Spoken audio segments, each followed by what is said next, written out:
Bismillahirrahmanirrahim. Assalamualaikum warahmatullahi wabarakatuh.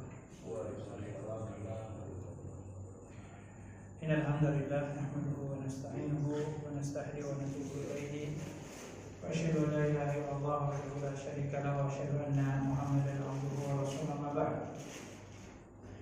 Allahumma inna nas'aluka ilman nafi'an wa rizqan thayyiban wa 'amalan mutaqabbalan.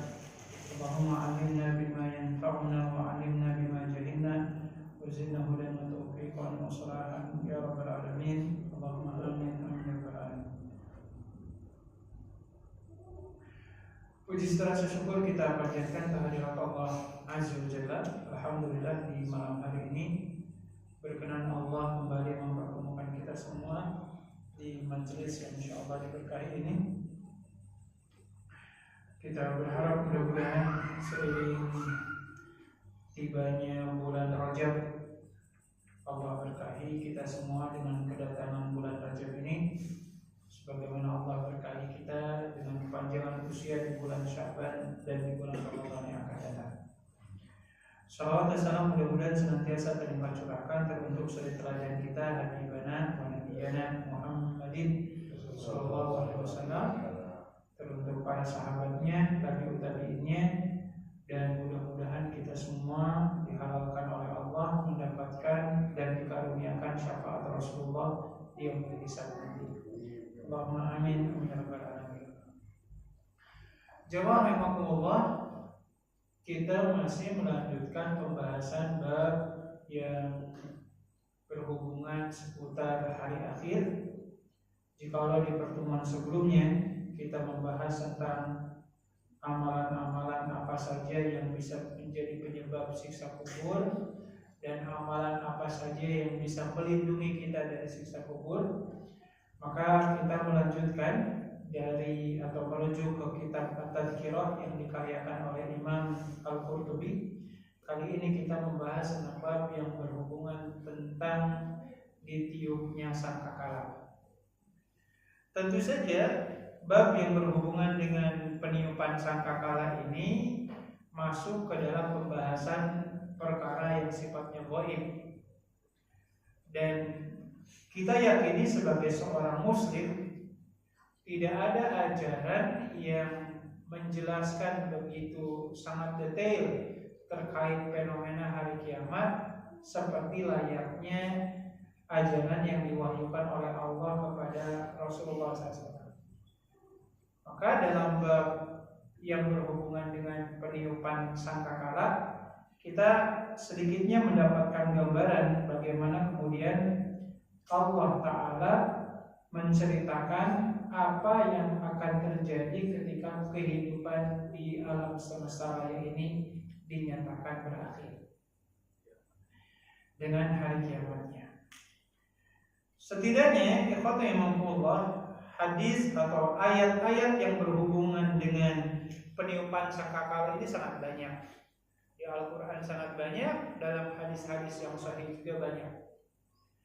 Dalam hal ini kalau kita mengutip dalam hadis yang diriwayatkan oleh Imam At-Tirmidzi, Rasulullah SAW menyatakan, sengaja saya tulis rinciannya, Rasulullah SAW menyatakan, kaifa an'ama wa qad iltaqama sahibal qarni al-qarna wa hana jabhatahu wa asqa sam'ahu yantadiru ayyumar ayanfaha fayanfah. Kata Rasulullah SAW, bagaimana mungkin saya akan sangat berbahagia jikalau Allah Ta'ala telah menginformasikan kepada saya apa yang diinformasikan oleh Allah kepada Rasulnya, bahwasannya malaikat Israfil telah meletakkan trompet atau sangkakala itu di mulutnya. Lalu kemudian wahana jabhatahu, dan malaikat ini telah menundukkan apa ini ya Pak namanya? Keningnya. Wa asghar sam'ahu, dan menyiapkan pendengarannya, yantadir ayyumar fayanfah, di mana malaikat itu menunggu-nunggu adanya instruksi dari Allah kapan trompet itu akan ditiupkan. Jadi kalau boleh ini mah diilustrasikan ya. Jadi bahasanya trompetnya itu sudah dimasukkan ke mulutnya Israfil, Lalu kemudian Israfil pun sudah menundukkan keningnya, kepalanya sudah ditundukkan. Lalu kemudian pendengarannya itu, istilah kita mah udah siaga, bukan siaga satu lagi. Ya udah siaga 4 kali. Mau ngapain? Yantadiru ayyumar fayanfa. Di mana malaikat Israfil itu menunggu kapan perintah trompet itu untuk ditiupkan, sehingga ketika trompetnya sudah diperintahkan untuk ditiupkan fayanfa, maka malaikat Israfil itu tidak perlu menunggu waktu yang lama lagi. Jadi intinya Rasulullah SAW mengisyaratkan kepada kita semua, sedari malaikat Israfil itu diciptakan oleh Allah, lalu kemudian tugasnya itu adalah hanya meniup sangkakala, maka seketika itu juga trompetnya sudah diletakkan di mulutnya, tinggal menunggu perintah langsung ditiup. Nah, kebayang kalau malaikatnya seperti kita, gitu ya, bersin sedikit kelar. Ya, jadi sekali tiup selesai. Nah, ini salah satu gambaran dari apa yang diperingatkan oleh Rasulullah SAW, bahwasanya sudah lama malaikat Israfil itu meletakkan trompetnya itu di mulutnya, tinggal nunggu waktunya saja. Nah, sedikit gambarannya, kita semua dikasih info oleh Rasulullah SAW dalam hadis sahih riwayat Imam Abu Daud, bahwasanya hari kiamat itu akan terjadi di hari apa, Pak? Hari Jumat. Ya berarti kalau hari kiamat terjadinya di hari Jumat, maka trompetnya pun ditiupnya di hari Jumat. Gitu. Meskipun kemarin sudah ada yang mendahului jam 12 malam. Nah, jadi alhamdulillah hari Jumat kemarin trompetnya belum ditiup. Ya wallahu a'lam. Yang jelas di hari Jumat itulah trompet itu akan ditiupkan oleh malaikat Israfil. Nah, selanjutnya untuk lebih detailnya dalam hal ini, mari kita kaji secara lebih mendalam seperti apa dan hal-hal apa saja yang berhubungan dengan fenomena ditiupnya sangkakala oleh malaikat Israfil itu sendiri. Terkait peniupan sangkakala itu sendiri, para ulama berbeda pendapat terkait berapa kali trompet itu ditiupkan. Ada yang mengatakan 2 kali, ada juga yang mengatakan 3 kali. Dan 2 pendapat ini memiliki landasan dalilnya masing-masing. Nah, intinya bagi kita cukup mengimaninya saja. Karena untuk memastikan mana yang benar, ya pembuktiannya nanti, enggak sekarang. Karena baik yang mengatakan 2 kali dan mengatakan 3 kali, dua-duanya punya landasan dalil. Setidaknya saya akan menyebutkan pandangan yang mengatakan 3 kali, karena kalau yang mengatakan 2 kali otomatis masuk ke daerah 3 kalinya. Nah, yang mengatakan 3 kali itu disebutkan bahwasanya malaikat Israfil akan meniup sebanyak 3 kali, di mana tiupan yang pertama itu dinamakan dengan nafkhatul faza', atau kalau bahasa kita tiupan yang menyebabkan ketakutan yang sangat luar biasa. Dalam hal ini Allah Azza wa Jalla menegaskan di surat An-Naml ayat 87, A'udzubillahi minasyaitonir rajim, wa yauma yunfakhu fis-suri fafazi'a man fis samawati wal ardi illa man sya'allah wa kullun atahu dakhirin. Dan pada saat trompet itu ditiupkan, fafazi'a, maka timbullah rasa takut yang sangat besar. Man fis samawati wa man fil ardi, baik itu penduduk buminya ataupun penduduk langitnya, illa man sya'allah, kecuali hamba-hamba yang dilindungi oleh Allah dari ketakutannya. Wa kullun atahu dakhirin, dan setiap orang yang mendengarkan suara yang menakutkan itu akan kembali kepada Allah dalam kondisi tertunduk. Jadi ini ayat yang pertama yang menegaskan bahwasannya ketika trompet itu ditiupkan menimbulkan ketakutan yang luar biasa. Untuk lebih detailnya, rasa takut seperti apa yang kemudian yang akan dirasakan oleh manusia pada masa itu? Allah Azza wa Jalla sedikit memberikan gambaran di surat Al-Hajj ayat yang ke-22. Di mana Allah Azza wa Jalla menegaskan, "Wa taran nasa sukara wa ma hum bisukara." Pada saat itu kamu melihat salah satunya ada seorang ibu yang sedang menyusui bayinya, maka bayinya akan dilemparkan. Ya, akan dilemparkan. Lalu kemudian engkau akan melihat wanita yang sedang hamil. Pada saat itu juga si wanita tersebut akan keguguran. Dan termasuk kata Allah, wa taran nasa sukara wa ma hum bisukara. Dan kamu melihat manusia pada saat itu seperti sedang dalam kondisi mabok, padahal sejatinya mereka tidak mabok. Jadi di sini kita mendapatkan sedikit gambaran bagaimana bahkan seorang ibu yang sedang menyusui bayinya pun bukannya bayinya dipeluk erat-erat, ini malah dilemparkan. Ya kalau kita melihat umpamanya fenomena yang hari ini sedang menimpa saudara kita di Aceh, di Sumatera, saya yakin nggak ada seorang ibu yang lagi menyusui anaknya ketika banjir bandang kemudian menimpa, nggak ada ibu yang melemparkan anak. Yang ada pasti akan memeluk kuat-kuat, memastikan agar anaknya itu tidak binasa. Tapi tidak seperti itu dengan fenomena saat sangkakala itu ditiupkan oleh malaikat. Jadi ini tiupan yang pertama, di mana ketika tiupan itu diperdengarkan, maka siapapun yang mendengarnya pasti akan merasakan ketakutan. Nah, tinggal pertanyaannya tadi di surat An-Naml ayat 87 itu ada ungkapan gini, bahwasannya ketika sangkakala itu ditiupkan, setiap orang akan merasakan ketakutan, setiap makhluk akan merasakan ketakutan, illa man sya'allah, kecuali yang dikehendaki oleh Allah untuk tidak merasakan ketakutan. Tinggal pertanyaannya, siapa kira-kira makhluk Allah yang tidak merasakan ketakutan itu? Yang pertama kata para ulama, yang tidak akan merasakan ketakutan itu pastinya adalah orang yang sudah meninggal duluan. Ya, karena mereka nggak dengar, orang udah mati, gitu ya. Jadi leluhur kita, nenek moyang kita, orang tua kita yang hari ini sudah meninggal dunia, ketika trompet pertama itu ditiupkan, ya orang-orang mati itu nggak mendengar, maka tidak mengalami rasa takut sama sekali. Itu yang pertama. Lalu kemudian sebagian ulama ada yang mengatakan yang dilindungi dari ketakutan itu adalah para nabi dan para syuhada, dan mereka pun pastinya sudah meninggal dunia.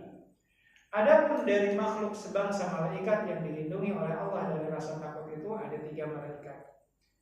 Malaikat Jibril, malaikat Mikail, dan malaikat Israfil. Inilah 3 malaikat yang akan dilindungi oleh Allah dari yang namanya rasa takut ketika trompet itu diperdengarkan. Jadi ini yang pertama, ikhwatillah, tiupan pertama yang disebut dengan nafkhatul faza', tiupan yang penuh dengan ketakutan. Sementara ikhwatillah, tiupan yang kedua disebut dengan istilah nafkhatul saqqah, atau kalau bahasa kita tiupan yang memekikan telinga, yang sampai ketika diperdengarkan itu siapapun yang mendengarkan suara yang memekikan telinga itu, makhluk-makhluk tersebut akan langsung diwafatkan atau dimatikan oleh Allah Azza wa Jalla. Dalam hal ini Allah Azza wa Jalla menegaskan di surat Az-Zumar ayat 68, A'udzubillahi minasyaitonir rajim. Wa nufikha fis suri fasa'iqa man fis samawati wal ardi illa insyaallah. Dan ketika sangkakala itu ditiupkan, fasa'iqa, maka semuanya akan langsung tewas. Man fis samawat, baik itu makhluk yang ada di langit, wa man fil ardi, dan termasuk yang ada di alam semesta raya ini, di bumi ini, illa man syaallah, kecuali yang dilindungi oleh Allah dari kematiannya. Jadi tiupan yang kedua itu izin Allah, jamaah Allah, Bapak Ibu yang dirahmati Allah Ta'ala, setelah tiupan yang pertama yang membuat ketakutan, yang tiupan yang kedua baru semuanya ditewaskan oleh Allah Azza wa Jalla. Illa man sya Allah, kecuali yang dilindungi oleh Allah dari kematian. Berarti secara tidak langsung ada makhluk Allah yang ketika sangkakala itu ditiupkan tidak mati. Siapa mereka? 3 malaikat. Malaikat tadi kan? Jibril, Mikail, dan Israfil.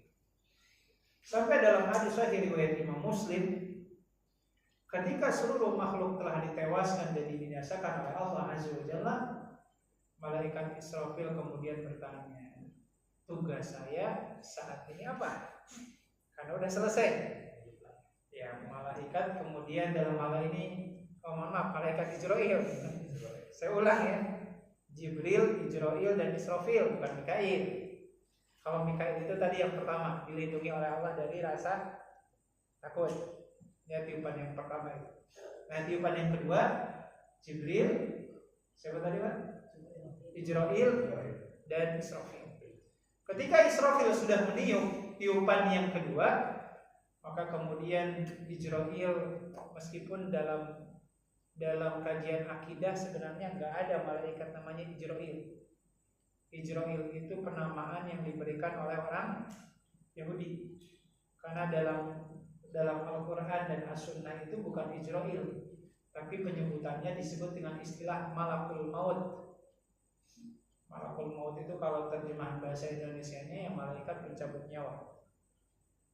Maka ketika Malakul Maut mengatakan bahwasannya malaikat telah menuntaskan kewajibannya, maka Malakul Maut diperintahkan oleh Allah untuk mencabut nyawa 2 malaikat yang lain. Jibril dicabut nyawanya, demikian juga Israfil pun dicabut nyawanya.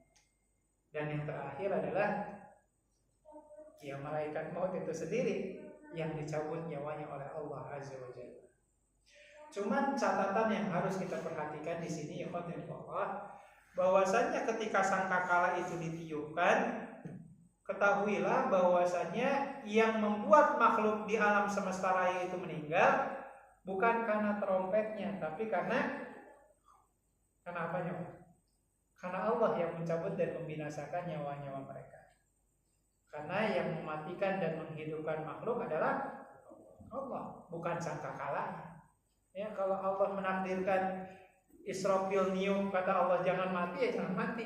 Makanya kata Allah, semua makhluk di dunia ini akan mati kecuali hamba-hamba yang dilindungi oleh Allah. Berarti ini mengisyaratkan kematian seorang hamba bukan karena trompet yang ditiup oleh Israfil, ya, tapi karena memang Allah Ta'ala memastikan kalau trompetnya sudah ditiup, maka makhluk-makhluk pun akan meninggal.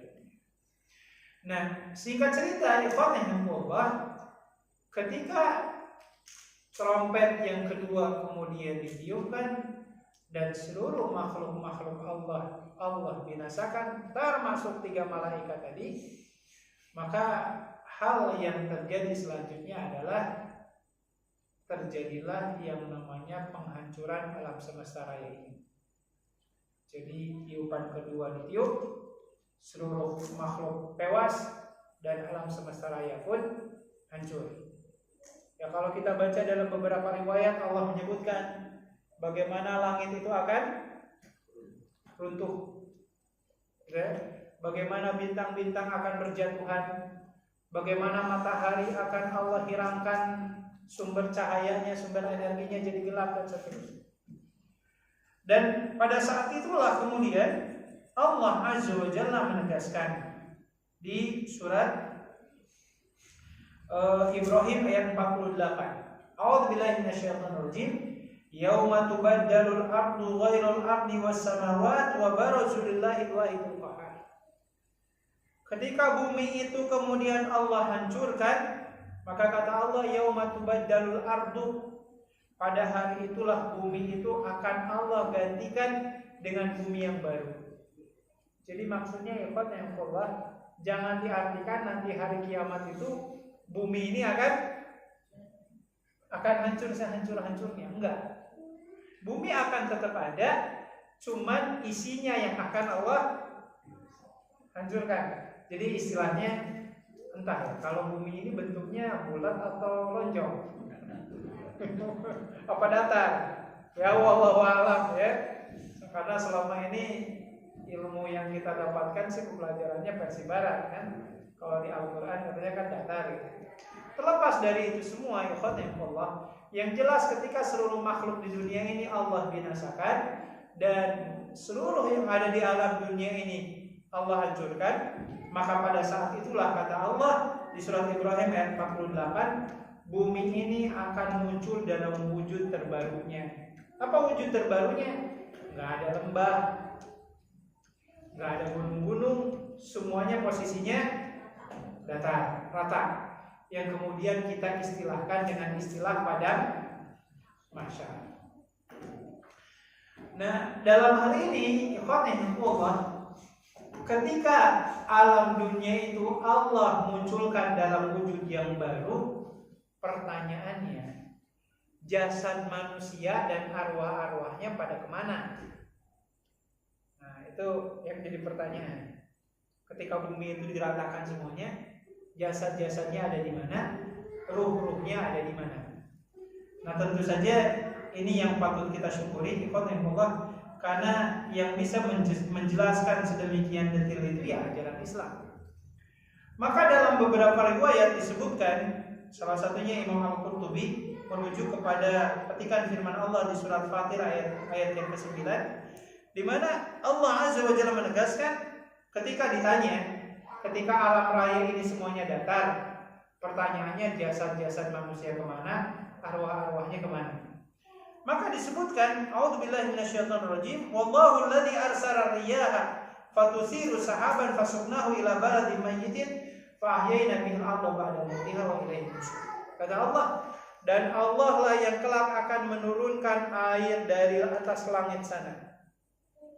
Imam Al-Qurtubi menyebutkan bahwasanya ketika hari kiamat itu terjadi, langit masih ada nggak Pak? Udah roboh.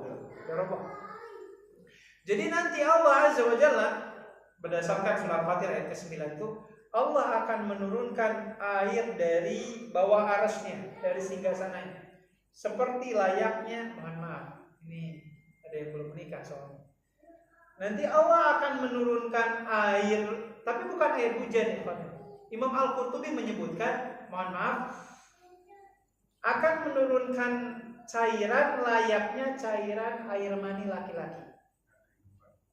Ya, air kehidupan istilahnya ya. Nah, itu lebih enak tadi diungkapkan seperti itu. Karena Imam Al-Qurtubi mengatakan kamani rijal, seperti air maninya seorang laki-laki. Maka akan diturunkan air mani itu dari bawah arasnya Allah Azza wa Jalla. Nah, sebelum itu perlu kita ketahui pertanyaan tadi, tubuh kita ada di mana? Dalam riwayat, dalam hadis yang diriwayatkan oleh Imam At-Tirmidzi, mohon maaf, disebutkan bahwasannya ketika bumi itu nanti Allah daur ulang ya, dalam wujud yang baru, tubuh manusia itu Allah simpan di yang namanya sirat, atau kalau istilah kita jembatan titian sirat itu Pak, yang kata orang Indonesia rambut yang dibelah 7 katanya. Tahu dari mana tuh rambut dibelah 7. Jadi yang jelas seluruh jasad-jasad manusia itu nanti akan Allah simpan di titian sirat itu. Yang dimana dalam beberapa hadis yang sahih, titian sirat itu kalau ibarat kata ya, umpamanya ini jembatannya lah ya Pak Tengok. Nah di bawah jembatan itu ada neraka jahanamnya. Nah kita itu nanti jasad-jasad kita akan Allah kumpulkan di situ. Nanti jangan bertanya, Ustaz emang itu titian siratnya nampung tuh seluruh jasad manusia gitu. Ya Allah alam, itu perkara yang gaib.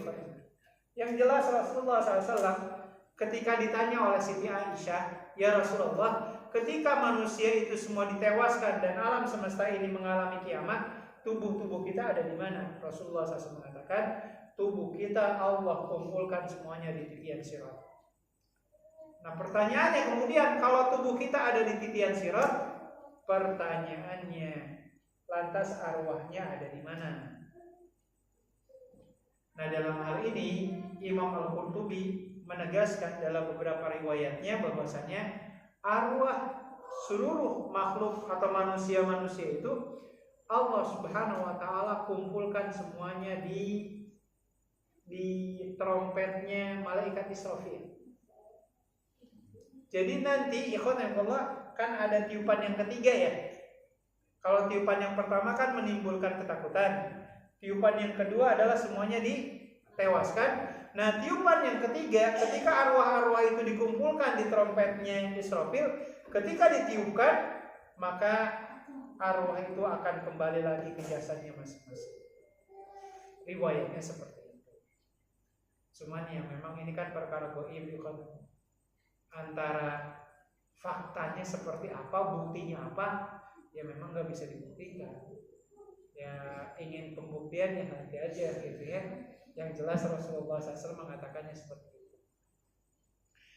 Nah, ikhwatullah, ketika jasad-jasad itu Allah kumpulkan di titian Sirat ceritanya, maka Allah Ta'ala akan menurunkan hujan dari tadi air kehidupan tadi ya, dari arsy-Nya, hingga akhirnya air itu mengenai tubuh-tubuh manusia yang sudah hancur, sehingga semuanya disebutkan ikhwanullah, ada jasad yang tinggal tulang apa yang gak akan hancur tuh?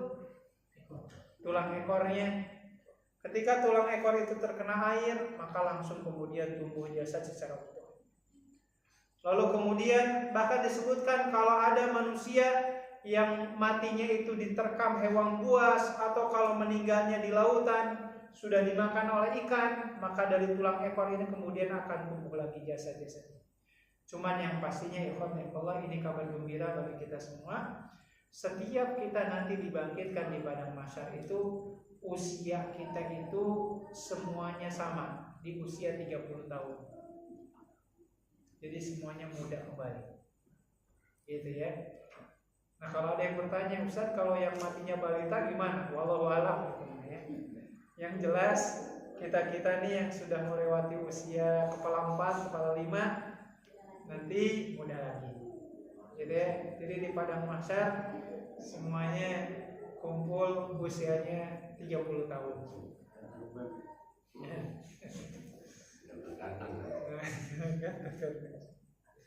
Nah, ikhwatillah, timbul pertanyaan kemudian, bahkan ini didetilkan dalam beberapa riwayat, ketika kemudian bumi itu mengalami proses penciptaan ulang oleh Allah Azza wa Jalla, sementara tubuh-tubuh kita itu tadi ada di mana? Di titian Sirat. Pertanyaannya, sampai para sahabat bertanya, ya Rasulullah, berapakah jarak rentang waktu antara tiupan yang pertama dengan tiupan yang kedua itu? Maka dalam hadis sahih riwayat Imam Muslim disebutkan, ma bainal nafkhataini arba'una sanah. Kata Rasulullah SAW, antara tiupan yang pertama dengan tiupan kedua itu jaraknya sekitar 40 tahun. Jadi izin Allah, insya Allah nanti ketika jasad kita dikumpulkan di titian Sirat, Allah Ta'ala akan mereka ulang alam semesta raya ini selama 40 tahun.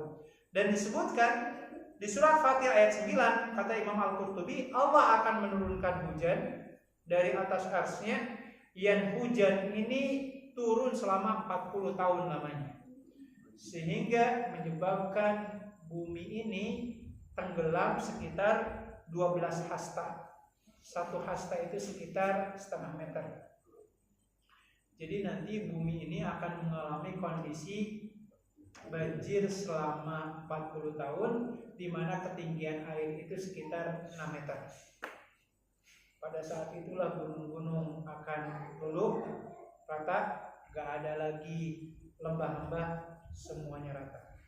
Dan ketika sesudah 40 tahun ini, ikhwanullah, disebutkan kemudian Allah Ta'ala memerintahkan malaikat Israfil untuk meniupkan tiupan yang ketiga, yang disebut dengan nafkhatul ba'si, tiupan untuk membangkitkan kembali orang yang sudah mati. Maka ini yang disebutkan di surat Yasin ya. Ada ayat, a'udzubillahi minasyaitonirrajim, man ba'asana mim marqadina hadza ma wa'ada rahman wa sadaqal mursal. Jadi ketika tiupan yang ketiga itu setiap kita akan dibangunkan dari apanya? Dari kondisi tidurnya. Jadi ketika sangkakala sudah ditiup, intinya yang sedang disiksa di alam kubur, siksaannya berhenti dulu. Yang sedang menikmati kenikmatan di alam kubur, kenikmatannya dihentikan dulu. Selama berapa lama? Kurang lebih 40 tahun lamanya. Makanya ketika tiupan yang ketiga itu ditiupkan, kita mengatakan mamba'asana mim marqadina. Siapa yang sudah membangunkan kami dari tidur panjang kami? Jadi saya pernah ketemu dengan salah seorang jamaah, dia menggunakan ayat di surat Yasin itu sebagai alasan, katanya bahwasanya di alam kubur itu nggak ada kenikmatan, nggak ada juga siksaan. Semua yang dikubur itu semuanya posisinya ditidurkan semua. Padahal ayat ini maksudnya itu ayat yang berhubungan dengan tiupan yang ketiga. Ya, jadi tetap ya yang Allah di alam kubur itu yang orang soleh ya dapat kenikmatan, ahlu maksiat orang kafir ya disiksa gitu ya. Tapi ada masa ketika nanti siksaan dan kenikmatan itu Allah hentikan sementara waktu. Kapan? Ketika tiupan kedua sudah ditiupkan, terjadi hari kiamat dengan segala hal ihwal yang tadi disebutkan. Lalu kemudian nanti ditiupkan ketiga itu semuanya akan Allah bangunkan kembali. Tinggal kemudian pertanyaannya, ini pembahasan yang terakhir yang mudah-mudahan menjadi pengingat bagi kita semua. Rasulullah SAW itu kan mengatakan kepada kita semua bahwasannya, ini yang saya lupa tadi. Ketika tiupan yang pertama itu, siapa orang yang pertama kali dengar, itu ya. Dan ketika tiupan yang ketiga ditiupkan, siapa yang paling pertama Allah bangunkan, itu kan. Jadi kan tadi tiupan 3 kali ya Pak ya. Yang pertama menimbulkan ketakutan, yang kedua mematikan, yang ketiga membangkitkan. Nah, Rasulullah SAW mengatakan gini, untuk tiupan pertama yang akan pertama kali mendengar itu, ini kata Rasulullah dalam hadis sahih Imam Muslim, adalah seseorang yang lagi ngurus untanya, lalu kemudian ketika dia sedang membuat kolam untuk untanya minum, orang inilah yang pertama kali akan mendengar tiupan sangkakala tersebut. Jadi kan kita tahu ya, nanti itu sebelum hari kiamat terjadi, yang namanya teknologi di dunia ini akan musnah semuanya. Ya, alat-alat persenjataan modern musnah dan sebagainya. Jadi nanti kita semua kembali naik unta dan kuda gitu.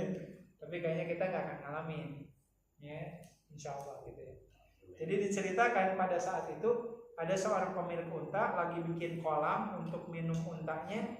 Orang inilah yang pertama kali mendengar suara trompet itu ditiupkan. Lalu kemudian Allah, ini catatan selanjutnya yang saya terlewat. Ketika tiupan ketiga itu ditiupkan, artinya kan orang itu dibangkitkan.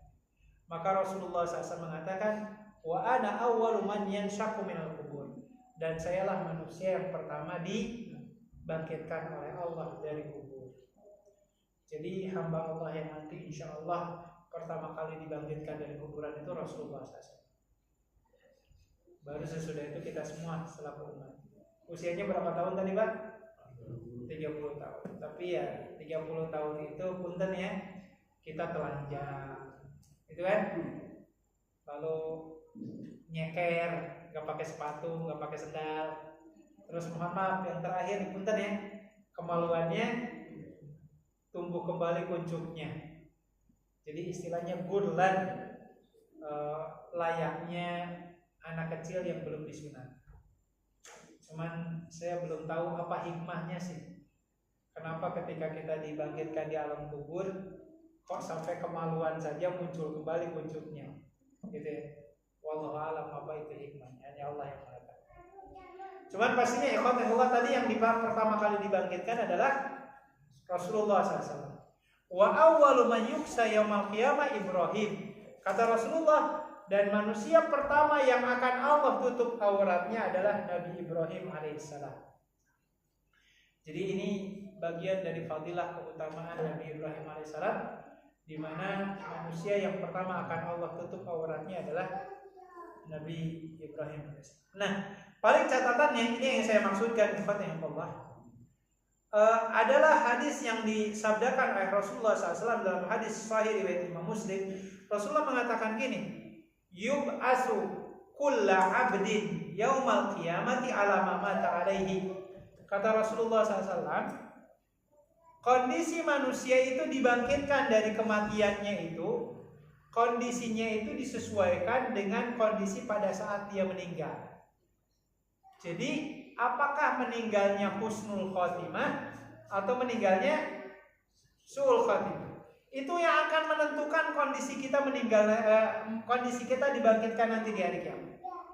Saya ingin mengutip beberapa ayat dan hadis ikhwanillah, bagaimana cara Allah memuliakan atau menghinakan hambanya ketika dibangkitkan dari kematiannya. Umpamanya di surat Al-Insyiqaq ayat yang keempat, di mana Allah menegaskan, a'udzubillahi minasyaitonirrajim, wa alqat ma fiha wa takhallat. Dan ketika sangkakala ketiga itu ditiupkan, bumi itu alqat, melemparkan jasad orang yang ada di perutnya. Jadi ada orang yang dilemparin dari alam kuburnya.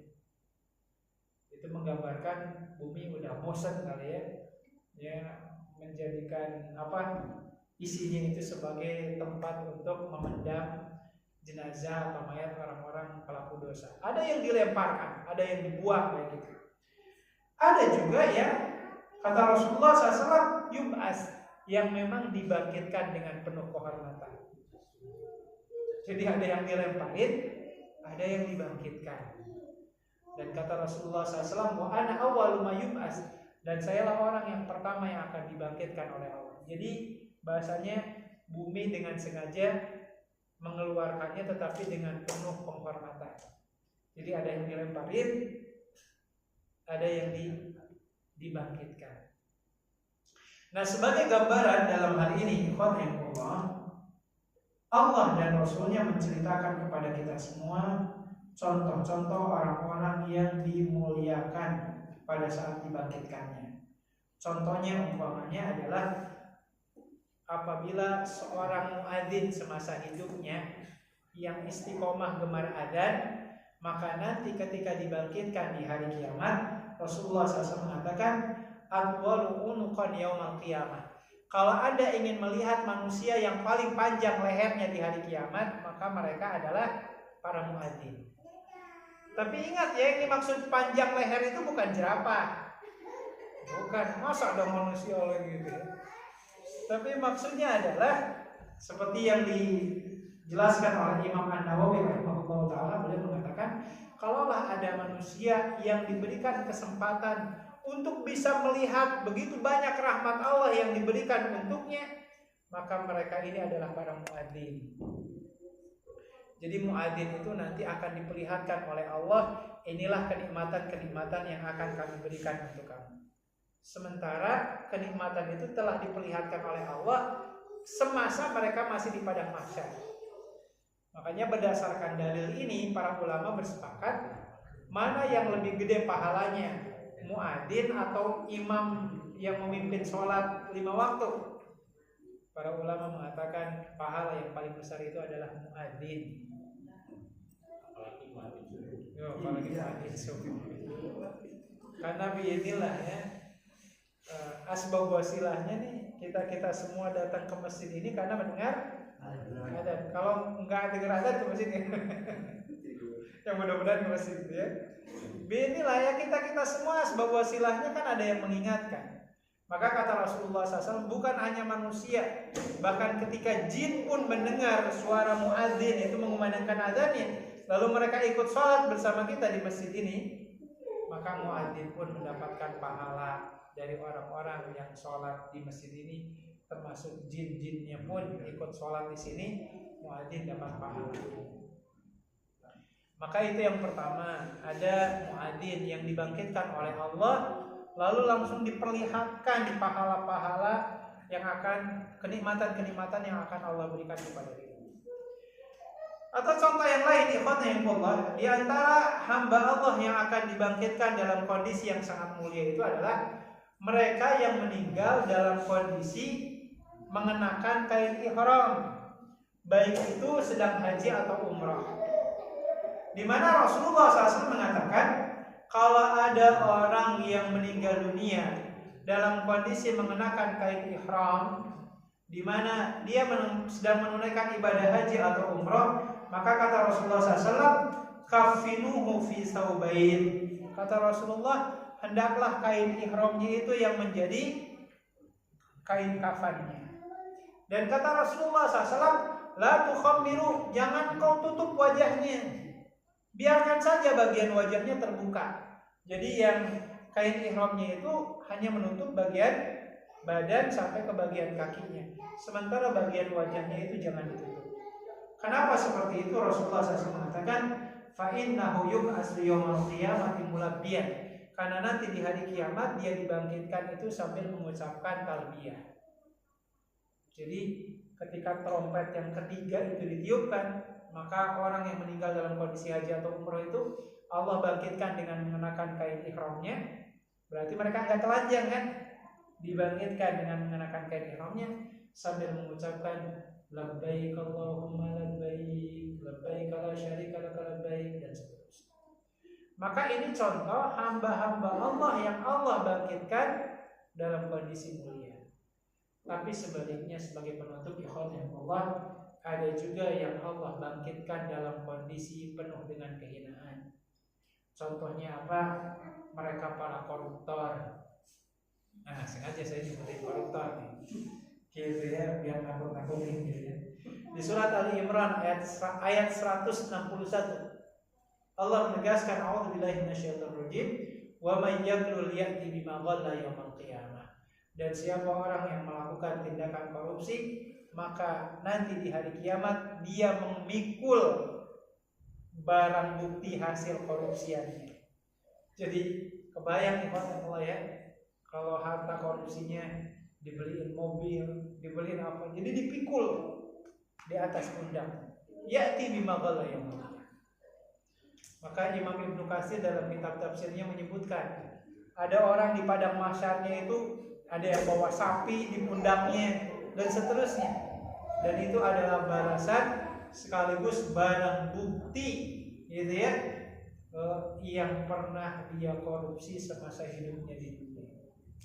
Maka saya miris kemarin, siapa yang korupsi dana bencana alam tuh di Medan ya, 1,5 miliar ya, dana bantuan untuk korban banjir korupsi. Gitu ya Allah, udah hilang rasa empatinya. Ya kalau nggak bisa ngebantu orang ya jangan dikorupsi lah ya. Ini ngebantu kagak, dikorupsi iya. Sampai 1,5 miliar. Kalau nggak salah kades, kepala desa di salah satu daerah di Medan. Maka Allah menegaskan, wa may yaqul yati bima qala yaumil qiyamah. Nanti ada orang di padang mahsyar sambil membawa barang hasil korupsian. Ya. Termasuk dalam hal ini kata Rasulullah SAW, man istadana dainan wa huwa mujrimun ala yuwafi batasariqan. Siapa orang yang pernah berhutang ke kita terus nggak bayar-bayar, memang dia niat nggak bayar, maka nanti di hari kiamat dia disejajarkan dengan para pencuri. Maka duit-duit kita yang nggak dibayarin itu nanti akan dibawa oleh dia itu di hari kiamat. Cuman pastinya kalau dia mau bayar di hari kiamat, kita nerima nggak ya Allah? Nggak butuh duit itu. Mau dibayar lunas pun mau ditambahin nggak butuh. Yang kita butuhkan itu ya udah deh, amalan Anda saya di sini nih, saya kami butuh amalannya. Kalau dia nggak punya amalan ya dosa kita yang kita serahkan kepada diri. Itu contoh orang-orang yang dihinakan oleh Allah dari ketika dibangkitkan. Termasuk yang terakhir Allah, di antara contoh-contoh yang Allah sebutkan di surat Al-Baqarah ayat 275. Ya, ini adalah orang yang mati dalam kondisi tidak bisa meninggalkan transaksi ribawi, di mana Allah menegaskan bahwasannya orang yang tidak meninggalkan riba sampai akhir hayatnya, maka nanti dibangkitkan di hari kiamat dalam kondisi gila. orang gila aja seperti itu. Ini yang Allah tegaskan di surat Al-Baqarah ayat 270. Ini gambaran umum Allah dari fenomena ketika sangkakala itu ditiupkan. Nggak hanya sekedar berbicara tentang matinya manusia, luluh lantahnya alam semesta ini, tapi di balik penipuan sangkakala itu ada begitu banyak fenomena yang seharusnya menjadi pembelajaran dan peringatan bagi kita semua. Mudah-mudahan Allah wafatkan kita dalam kondisi husnul khotimah. Kita tidak mengalami langsung hari kiamat, apalagi mendengar sangkakala itu ditiupkan. Dan kalaupun beginilah sangkakala yang ketiga itu ditiupkan dan kita semua dibangkitkan, mudah-mudahan Allah bangkitkan kita dalam kondisi mulia. Allahumma amin amin ya rabbal alamin. Itu saja mungkin ikhwanullah uraian kita untuk materi kita di kesempatan malam hari ini. Sebelum ditutup, saya kembalikan kepada jamaah sekalian. Monggo silakan kalau ada yang akan ditambahkan atau didiskusikan.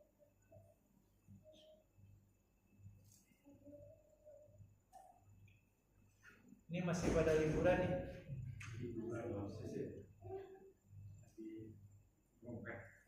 Lagi niup trompet.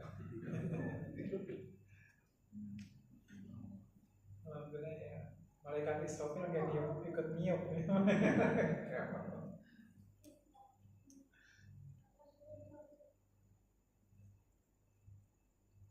Ustaz, di dalam riwayat Isra Mi'raj kan Rasulullah ditampakkan atau diperlihatkan penghuni surga dan neraka. Ya, artinya kalau secara penciptaan berarti surga dan neraka itu sudah ada.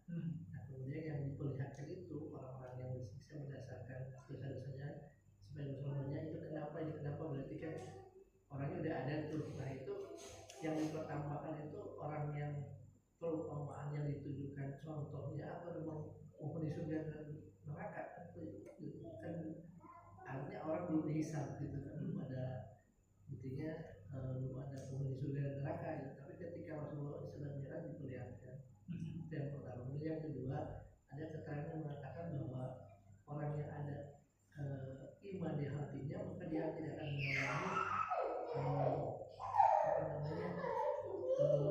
kiamat. Dan mereka dari sebelumnya akan diwafatkan gitu. Nah, jadi yang mengalami perusahaan ataupun yang adalah orang-orang yang memang kafir dan orang yang besar gitu. Betul. Baik. Jadi yang pertama ikhwanullah, di antara bentuk karunia yang Allah berikan kepada Rasulullah SAW itu adanya salah satunya fenomena Isra dan Mi'raj.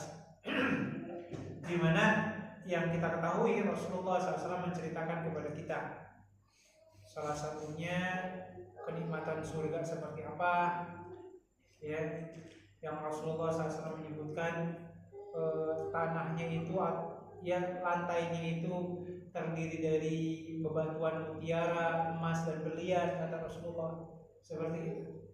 Sebagaimana pula ketika Rasulullah SAW diperlihatkan oleh Allah, ya, kebanyakan penghuni neraka itu adalah para wanita, gitu ya.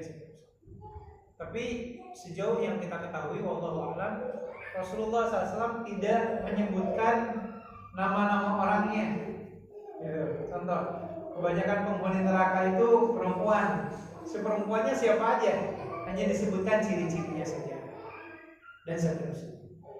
Dan ini mengisyaratkan sebenarnya, ya, memang surga dan neraka itu sudah ada, dan apa yang diperlihatkan oleh Allah kepada Rasulnya itu sebagai gambaran yang akan terjadi di masa yang akan datang.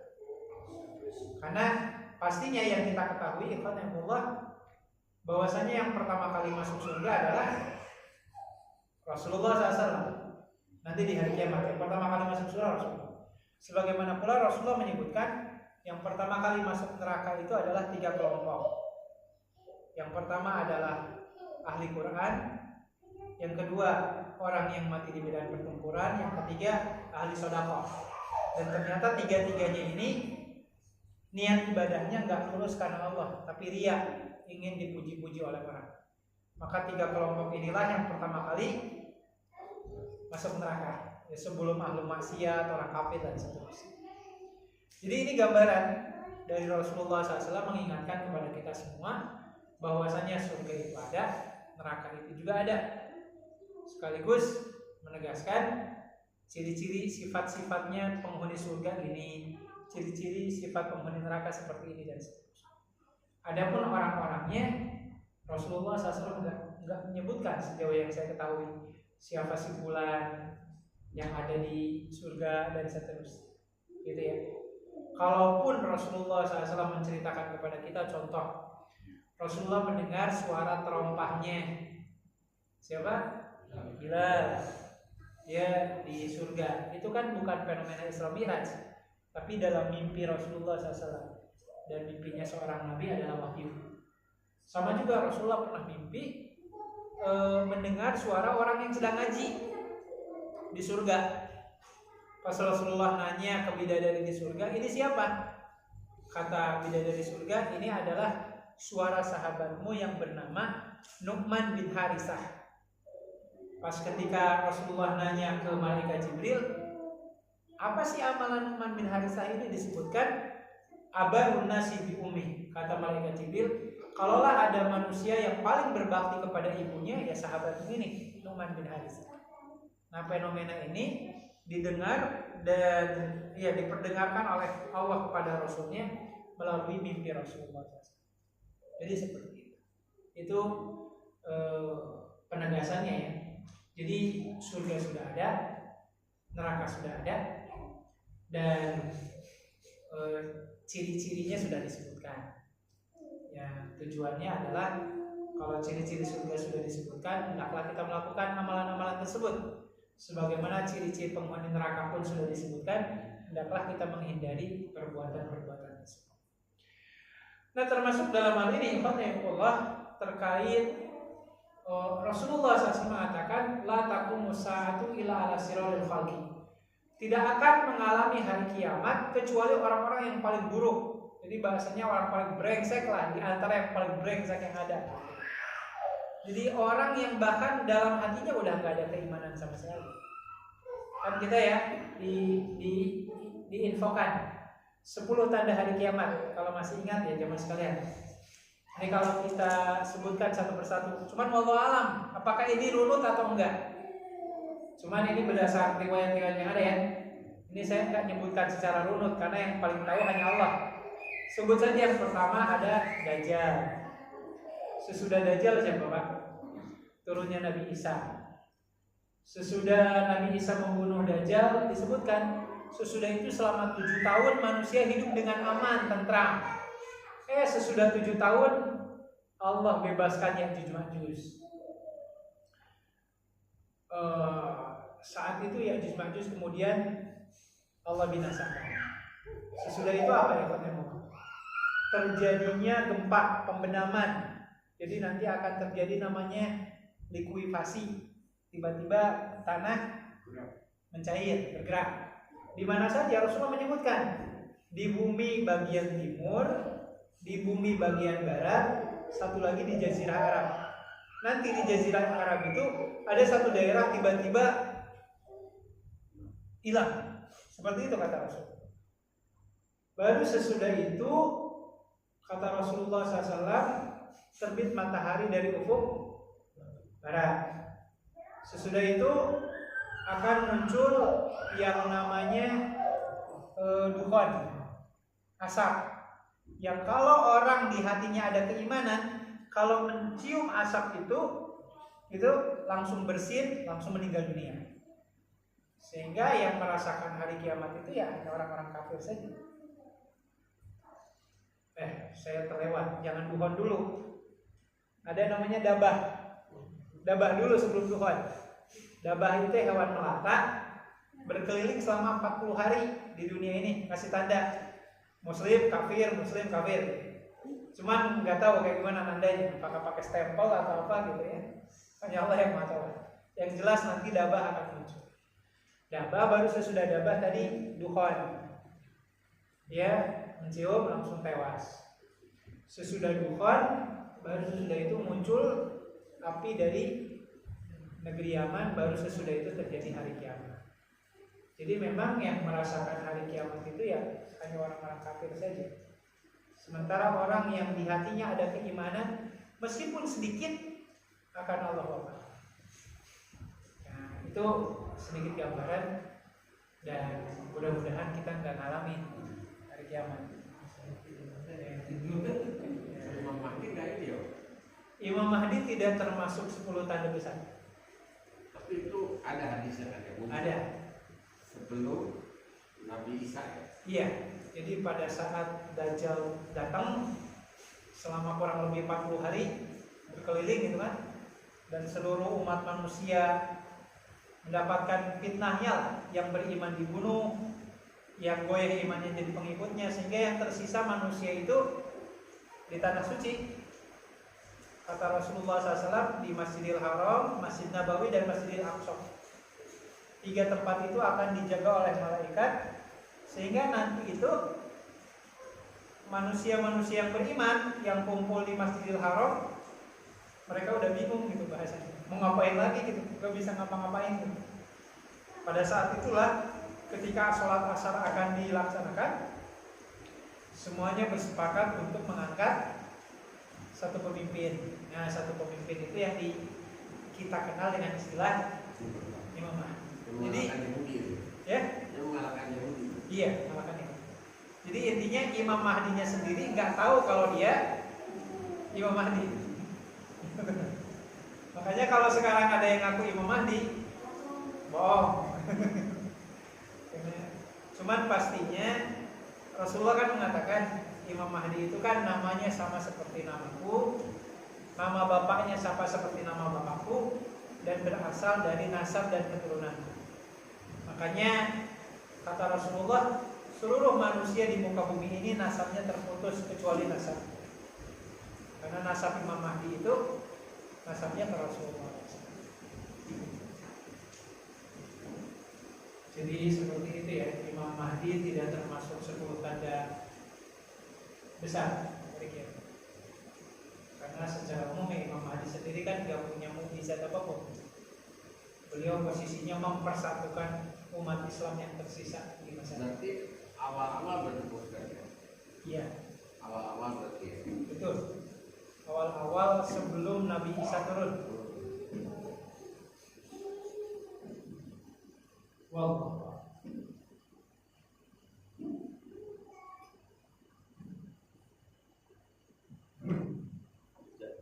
Hujan.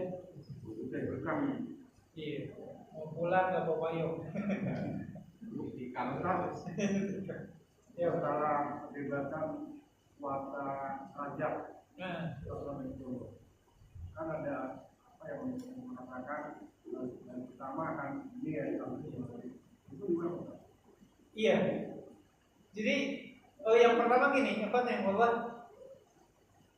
Allah mengatakan di surat At-Taubah ayat 36. A'udzubillahi minasyaitonir rajim. Minha arba'atun hurum fala tadlimu fihinna anfusakum. Kata Allah, dari 12 bulan yang kami pergilirkan dalam 1 tahun, ada 4 bulan yang kami muliakan kata. Apa saja? Muharram, Rajab, Dzulqa'dah, Dzulhijjah.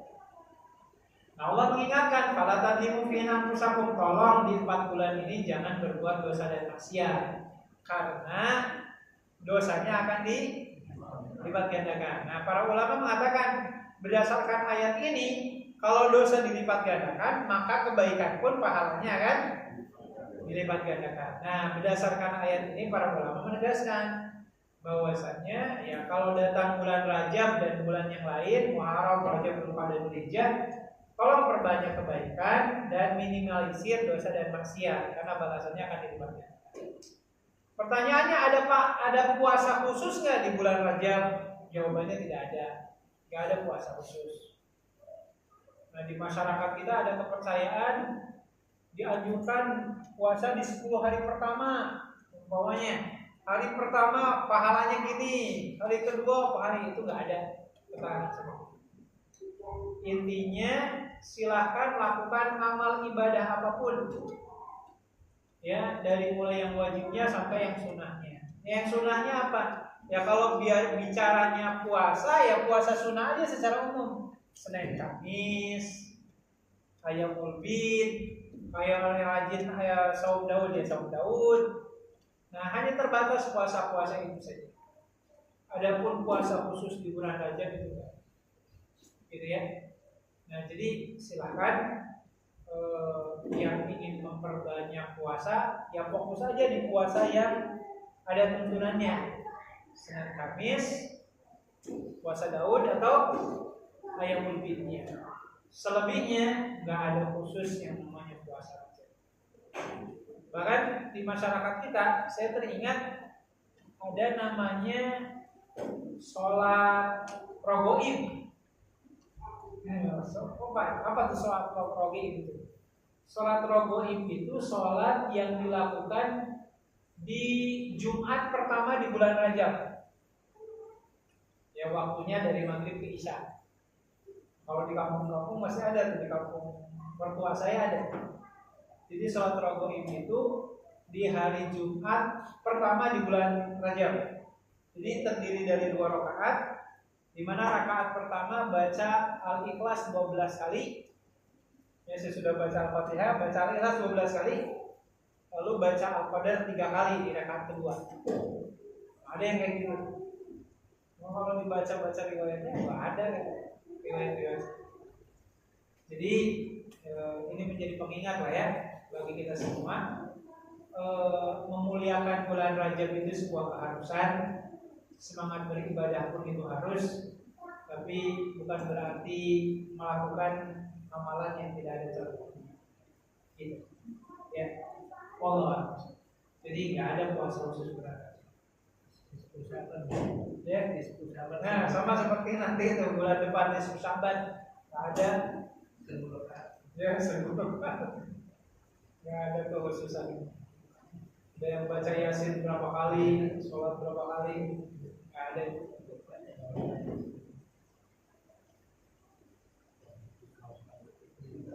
Wallah.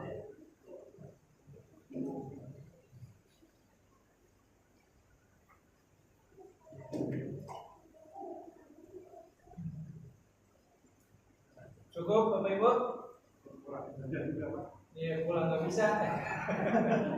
Kopi dulu ada. Oke, sementara waktu kita cukupkan dulu ya. Nanti biar ngobrol-ngobrol lah. Mudah-mudahan apa yang tersampaikan menjadi penguat keimanan dan kian memberikan motivasi dan semangat bagi kita semua untuk lebih banyak memperbaiki diri, memperbaiki kualitas amal ibadah. Karena kita tahu umur kita makin berkurang dan masa pertemuan kita dengan Allah untuk mempertanggungjawabkan hidup kita itu makin dekat. Mudah-mudahan Allah memberikan hidayah dan taufik dan akhir kehidupan yang husnul. Allahumma amin ya rabbal alamin. Kita tutup dengan istighfar, hamdalah dan kafaratul majlis. Astagfirullahaladzim, astagfirullahaladzim, astagfirullahaladzim.